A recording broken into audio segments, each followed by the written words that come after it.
आज मैं आपसे ऐसी ट्रेडिंग स्ट्रेटेजी शेयर करने वाला हूँ जो हमेशा से बढ़िया वर्क करती है, क्योंकि इसमें मैं सपोर्ट और रेजिस्टेंस लाइंस का यूज़ करने वाला हूँ। साथ ही ऐसे इंडिकेटर जो लैग नहीं करते, जो कि आरएसआई है, ईएमए, ये कभी लैगिंग इंडिकेटर नहीं माने जाते, ये बढ़िया परफॉर्म करते हैं चाहे किसी भी मार्केट में हो। यहाँ पर हम जो इंडिकेटर्स यूज़ करेंगे वो बिल्कुल फ्री है, तो स्ट्रेटेजी बिल्कुल फ्री होने वाली है। बस आपको स्ट्रेटेजी को कंप्लीट देखना है, समझना है और पहले पेपर ट्रेड करनी है, उसके बाद ही लाइव मार्केट में ट्रेड लेना, अदरवाइज ट्रेड नहीं लेनी है। जब तक आप 100% कॉन्फिडेंट ना हो जाओ कि ये स्ट्रेटेजी वर्क करती है, तब तक हमें सिर्फ पेपर ट्रेडिंग करनी है। ठीक है, ये फॉरेक्स, क्रिप्टो या फिर स्टॉक मार्केट सब जगह वर्क करती है। एग्जांपल के तौर पे मैं इस पेयर में ट्रेड करके दिखा रहा हूँ। ठीक है, इंडिकेटर सेक्शन में जाना है और यहाँ पर सर्च करना है पहला indicator, support and resistance channels by Lonesome. इस इंडिकेटर को हमें सिलेक्ट कर लेना है।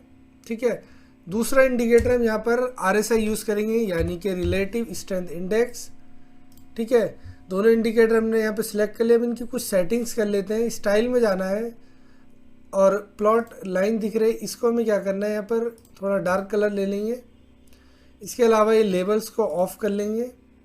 इनपुट्स में जाना है। इनपुट्स में जा कर के ये जो एमए लाइन दिख रही है, इस एमए लाइन को यहाँ पर 17 कर लेना है और एसएमए की जगह ईएमए कर लेंगे। ठीक है, तो ये इसकी सेटिंग तो हो गई। अब देखिए यहाँ पर हमें सपोर्ट और रेजिस्टेंस लाइन ड्रॉ हो चुकी है। ठीक है, अब दूसरा इंडिकेटर आरएसआई, इसकी कुछ सेटिंग कर लेते हैं। तो ये कैलकुलेट डाइवर्जेंस, इसका यूज़ बताऊंगा क्या है, इसे कर लेंगे।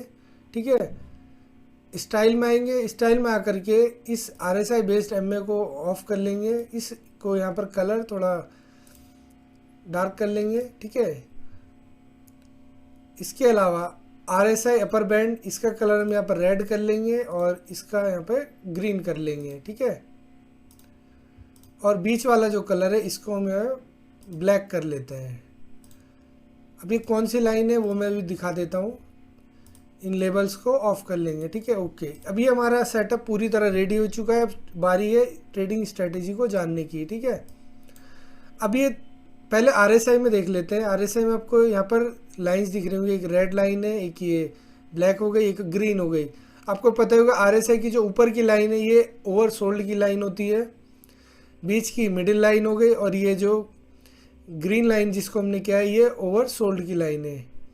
तो प्राइस की लाइन जो ये आरएसआई की लाइन है, जब भी ओवर सोल्ड की के नीचे चली जाएगी, मतलब इस ग्रीन लाइन के नीचे चली जाएंगी, तो हमें प्रिपेयर हो जाना है हमें लॉन्ग पोजीशन लेने के लिए। ठीक है, कब लेनी है वो कंफर्मेशन के लिए मैं अभी ऊपर बताऊंगा। ठीक है, वैसे ही आरएसआई की लाइन जब ऊपर की तरफ चली जाती है इस लाइन को क्रॉस करके, तो हमें शॉर्ट पोजीशन लेने के लिए रेडी हो जाना है।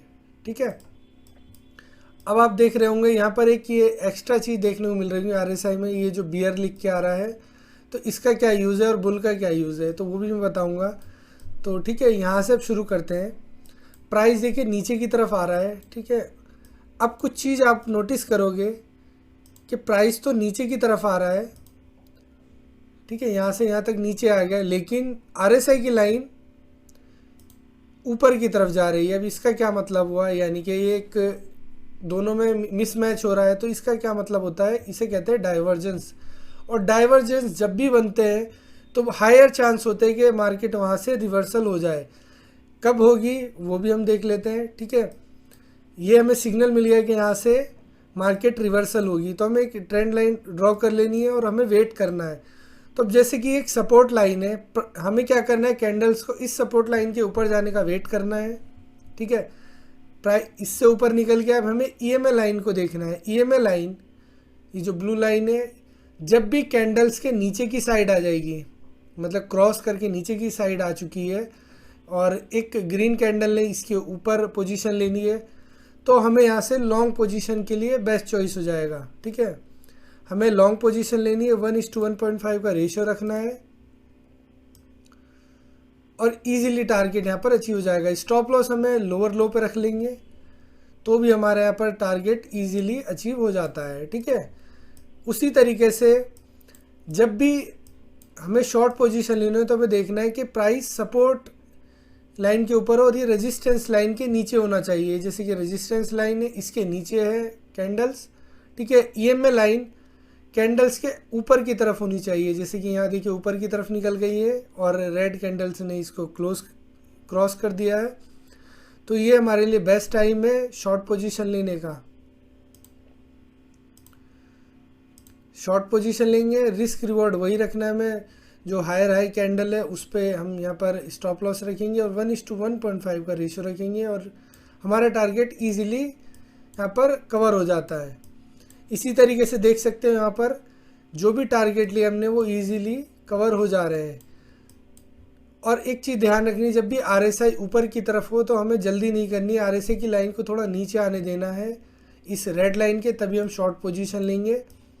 इस तरीके से ये बुल बियर के जब भी सिग्नल बन रहे हैं तो ये बेस्ट टाइम है यहाँ पर ट्रेंड रिवर्सल होने के और यहाँ पर पोजीशन लेने के लिए। तो आपको क्या करना है, पेपर ट्रेडिंग करके देखनी है। ये मैंने यहाँ पर ऐसे ही किसी पेयर में ट्रेड करके दिखाया है, आपको ऐसे किसी भी पेयर में ट्रेड नहीं करना है। आपको जिस भी ट्रेडिंग में पेयर करने हैं वहाँ पर आप लाइव ट्रेड करके देखो। तो गाइज इस स्ट्रेटेजी को आपको ट्राई करना है पेपर ट्रेडिंग करके। अगर आपको लगे कि ये इस ट्रेडिंग स्ट्रेटेजी से मैं 100% श्योर हूँ कि मैं लाइव मार्केट में ट्रेड कर लूँ, तभी आपको ट्रेड करना है, अदरवाइज ट्रेड नहीं करना है।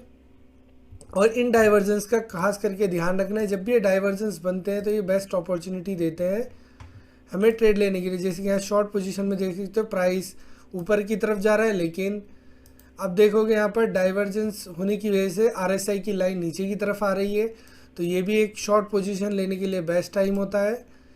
ऐसे में यहाँ पर आप शॉर्ट पोजीशन ले सकते हैं। ठीक है दोस्तों, मिलेंगे आपसे नेक्स्ट किसी और स्ट्रेटेजी के साथ, तब तक के लिए bye, all the best, thank you.